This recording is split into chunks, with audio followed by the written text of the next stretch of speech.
Hope you guys are doing well. Welcome back. So in this video, I'm going to show you that how you can download the Snapchat on your MacBook. So let's start. So first of all, what we have to do, we have to open the Google Chrome. So as you can see, I've already opened it.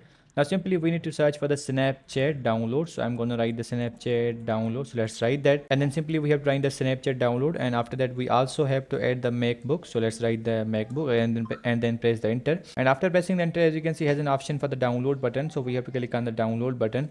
And after clicking on the download button, as you can see, they are providing the steps that how we can download this. If you want to download this for the iOS or for the mobile, then simply you need to hit this one.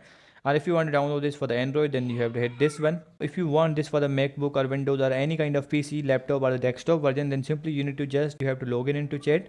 And after that, you will be able to use the Snapchat on your MacBook. And after that, you will be able to use the Snapchat on your MacBook. As you can see, they have provided, you just need to scan this from your mobile phone. If you want to log in through this one, you have to click on this and you will be able to use this on your desktop version, on your laptop, on your MacBook or whatever you are using. So in this way you can download and use this. So I hope you guys understand this video that how you can download this. So see you guys in the next video.